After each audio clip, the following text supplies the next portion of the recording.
ഗുണ്ടകളുടെയും മാഫിയകളുടെയും ചീറിപ്പായുന്ന ഒമിനിവാനുകളുടെയും മയക്കുമരുന്നിൻ്റെയും കേന്ദ്രമാണ് എല്ലായ്പ്പോഴും മലയാള സിനിമയിലെ കൊച്ചി.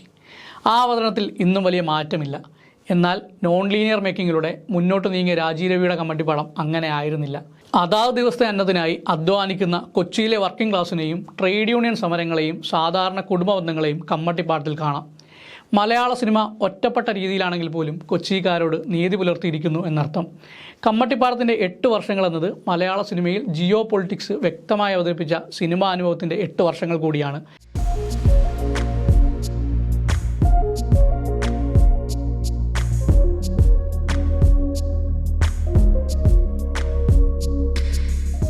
എറണാകുളം സൗത്ത് റെയിൽവേ സ്റ്റേഷനും KSRTC ബസ് സ്റ്റാൻഡിനും ഇടയിലുള്ള പ്രദേശമാണ് കമ്മട്ടിപ്പാടം.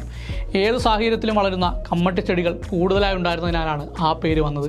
കഥയ്ക്ക് വേണ്ടി കഥയുണ്ടാക്കിയതല്ല, യഥാർത്ഥ കമ്മട്ടിപ്പാടത്ത് ജീവിച്ച സുഹൃത്ത് പറഞ്ഞ ജീവിതാനുഭവങ്ങളിൽ നിന്നാണ് കഥയും തിരക്കഥയും ഉണ്ടായതെന്ന് ഒരു ഇൻ്റർവ്യൂവിൽ തിരക്കഥാകൃത്ത് ബാലചന്ദ്രൻ പറയുന്നുണ്ട്.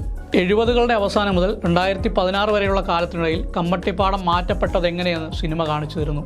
ഇലക്ട്രിക് പോസ്റ്റിൻ്റെ അത്രയും പൊക്കമുള്ള രാക്ഷസൻ, അയാളുടെ നോട്ടം കണ്ടാൽ പേടിച്ച് ബോധം കെട്ടുപോകും. പക്ഷെ നമ്മളും തുറിച്ചു നോക്കണം. ബാലചേട്ടൻ അങ്ങനെയാണെന്ന് ദുൽഖറിനെ കൃഷ്ണൻ പറയുന്നുണ്ട്. കണ്ണടയ്ക്കരുത്, കണ്ണടച്ചാൽ പണി കിട്ടുമെന്നും ബാലനിലൂടെ ഒപ്പമുള്ളവർ കിട്ടിയ ആലോചനയാകാം.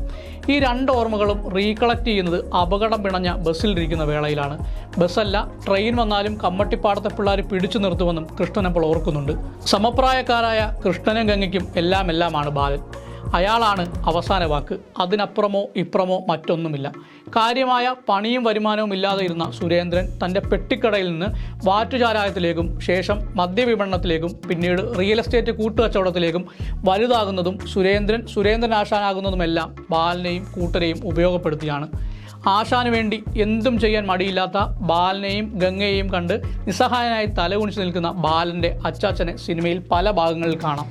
അച്ചാച്ചൻ്റെ ഇരിപ്പും ദീർഘനിശ്വാസവുമെല്ലാം വരാൻ പോകുന്ന കാലത്തെക്കുറിച്ചുള്ള ആലോചനയാകാം. നീയാണോടാ നേതാവെന്ന് ചോദിച്ച് സമരം ചെയ്തവരിൽ ഒരു ചെറുപ്പക്കാരനെ വീടുൾപ്പെടെയുള്ള സ്ഥലത്തേക്ക് പിക്കപ്പ് ആൻ ഓടിച്ചു കയറ്റുന്നുണ്ട് ബാലനും കൂട്ടരും. ബന്ധുക്കളെ കായികമായി കൈകാര്യം ചെയ്ത് അവരുടെ കുടിയൊഴിപ്പിച്ചതിന് ചോദിക്കാൻ ചെന്ന അച്ചാച്ചനോട് ബാലൻ ചൂടാകുന്ന ഒരു രംഗമുണ്ട്. ശേഷം തിരികെ വീട്ടിലേക്ക് വരാൻ പോലും തയ്യാറാകാതെ ആ മനുഷ്യൻ തകർന്നിരിക്കുന്നതും കാണാം.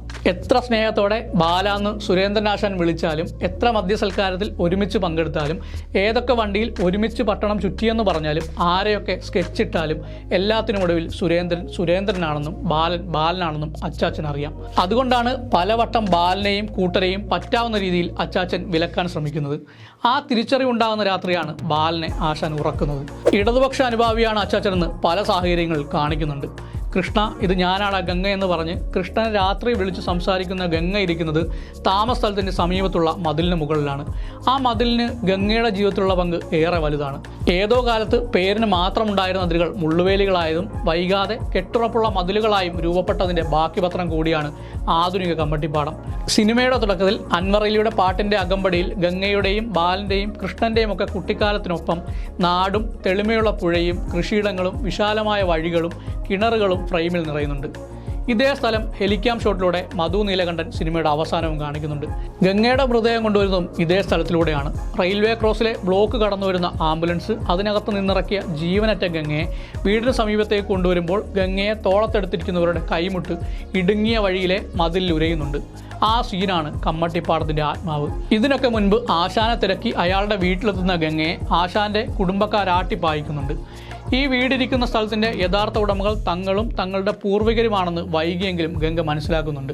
താൻ ചൊരിഞ്ഞ ചോരയുടെയും താൻ ഒഴുക്കിയ വീർപ്പിൻ്റെയും കണക്കുകൾ എവിടെയും രേഖപ്പെടുത്തിയിട്ടില്ലെന്ന് അറിയുന്നുണ്ട് ഗംഗ. സ്വയം പാചകം ചെയ്ത് അച്ഛനോടൊപ്പം ഇരുന്ന് ഭക്ഷണം കഴിക്കുമ്പോഴും യാത്ര പറഞ്ഞ് പുറപ്പെടുമ്പോഴുമുള്ള ഗംഗയുടെ മാനർസങ്ങൾ ഏതു നേരത്തും കടന്നു വരാൻ തയ്യാറായി നിൽക്കുന്ന മരണത്തെ സൂചിപ്പിക്കുന്നുണ്ട്. വെട്ടിപ്പിടിക്കലിനും വേട്ടയാടലുകൾക്കുമിടയിൽ അനിതയെയും കാണാം. കൃഷ്ണൻ വരുമ്പോൾ അവൻ്റെ കൂടെ നീ എങ്ങോട്ടെങ്കിലും പൊക്കോ, എനിക്ക് നിന്നെ കാണണ്ട എന്ന് ഗംഗ അവളോട് പറയുന്നുണ്ട്. അപ്പോഴും നീ വന്നത് അവന് വേണ്ടിയല്ലേ എന്ന് ഗംഗയെ തേടിയെത്തുന്ന കൃഷ്ണനോട് അനിത ചോദിക്കുന്നുമുണ്ട്. നിസ്സാര വിലയ്ക്ക് നമ്മൾ വാങ്ങിയ സ്ഥലത്തൊക്കെ വലിയ കെട്ടിടങ്ങൾ വന്നു. പക്ഷേ അവിടെയൊക്കെ കുടുംബങ്ങൾ താമസിച്ചിരുന്നവർ ഇപ്പോൾ കടത്തിണ്ണയിലും റോഡിലും കൊതുക് കടികൊണ്ട് കിടക്കുകയാണ്.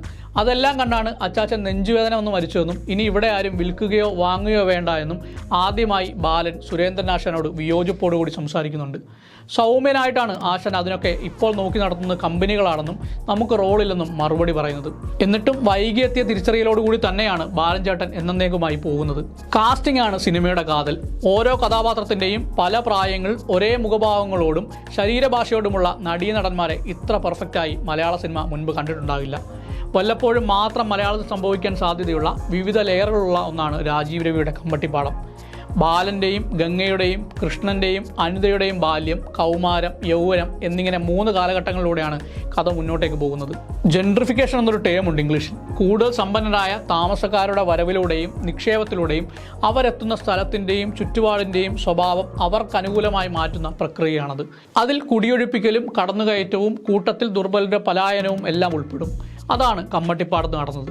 കൊച്ചി ആകാശത്തോളം വളർന്നപ്പോൾ കമ്മട്ടിപ്പാടം ഭൂമിയോളം ചെറുതായി.